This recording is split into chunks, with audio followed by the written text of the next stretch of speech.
These dead plants are the perfect inheritance for the children of a failed dreamer. The stepmother Gabriella smiled cruelly as the notary read the will. David, barely 10 years old, squeezed his 5-year-old sister Emily's hand. He was trying not to tremble.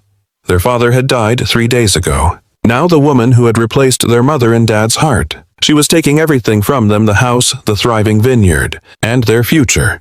She was leaving them just 5 acres of dry vines their mother had planted before she died, a ruined shack, and $100 as a sick joke. Your mother died in childbirth. But what Gabriella didn't know was that those dead roots were hiding a secret, and that 2 orphan children were about to build an empire that would bring her to her knees. If this story touched you, leave 2 words below. Thank you, Mom, for every mother who planted something she never got to see bloom. Please note that the following story addresses experiences and situations that may evoke deep emotions related to family, humanity, and personal responsibility. This content is created for educational purposes, encouraging listeners to reflect on understanding compassion and the choices that can leave a lasting impact on life.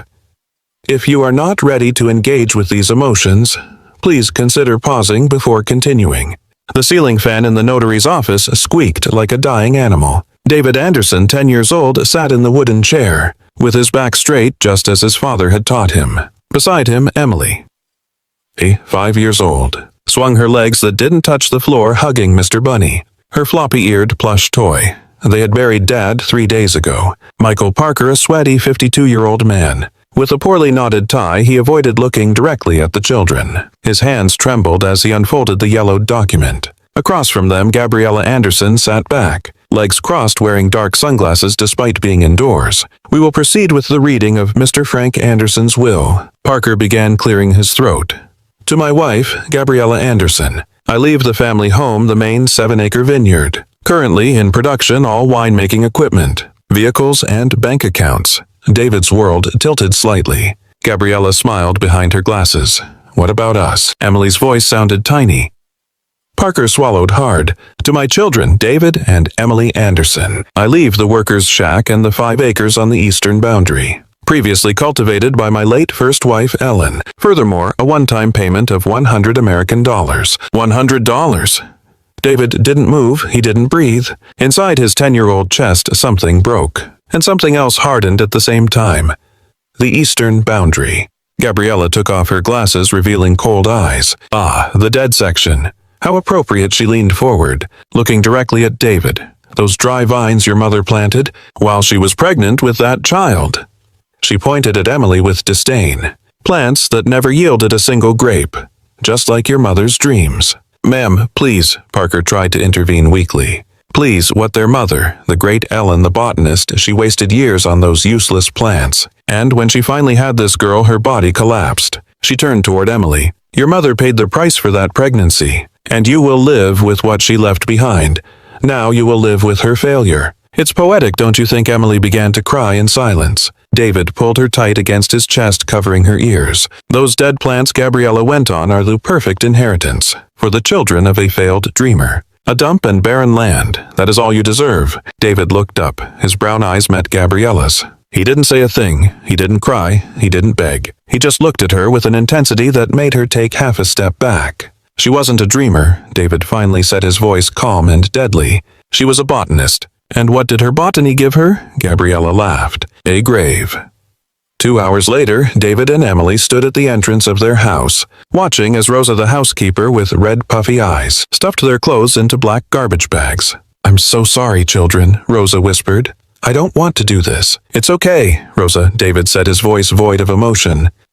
He had decided something in the notary's office. He would never show weakness again. He was the man of the house now. Mom was dead. Dad was dead. It was just the 2 of them left. Rosa slipped something into David's pocket when Gabriella wasn't looking. 20 crumpled dollars and 6 garbage bags. That was all that was left of their lives. Clothes, some books, Emily's stuffed animal, a photo of their parents. That is all. Gabriella appeared at the door. Right, I need that space. David picked up 3 bags. Emily grabbed one with both hands wobbling. David, his sister whispered as they walked down the gravel path. Where are we going to sleep? David stared straight ahead at the dusty horizon. 2 miles away, barely visible under the cruel sun, a small structure rose up between rows of gray, twisted sticks. "We'll see," he lied, trying to sound brave.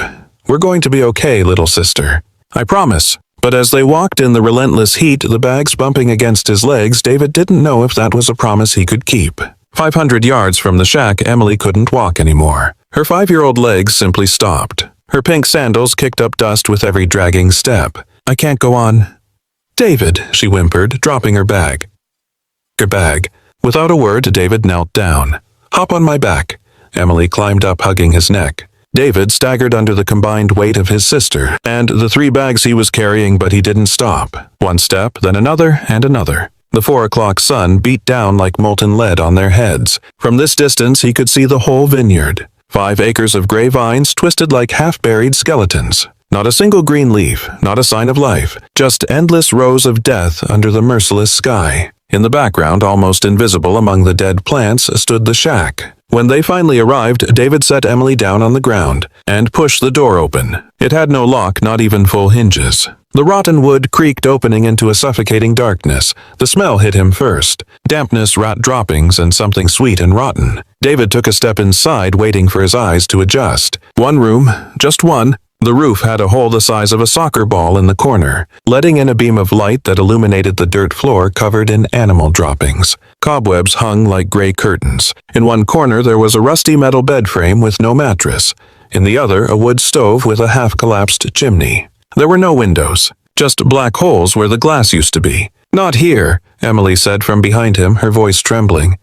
"David, we can't stay here." But they had no choice. David knew it, and Emily knew it too. For the next 3 hours before the sun fully set, David worked harder than he ever had in his life. He used a dry branch as a broom, sweeping the animal droppings out the door. He dragged the stained mattress Gabriella had given them and shoved it into the least dirty corner. Emily helped him as best she could, clearing away the biggest cobwebs with a stick, even though she cried every time she touched one. There was no water. The rusty faucet outside didn't work. It just coughed out dry air when David tried to turn it. There was no light.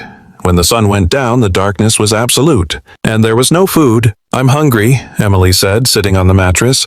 She hadn't eaten in 14 hours. Her voice sounded so small, lost. David dug through his pocket. The $120. He could walk to town early tomorrow to buy bread and beans. "But what about tonight? I have 3 cookies." He lied, remembering they had nothing left. "Do you want them, Emily?" She nodded desperately. David went outside and searched through the bags with shaking hands under the moonlight. Nothing, no food,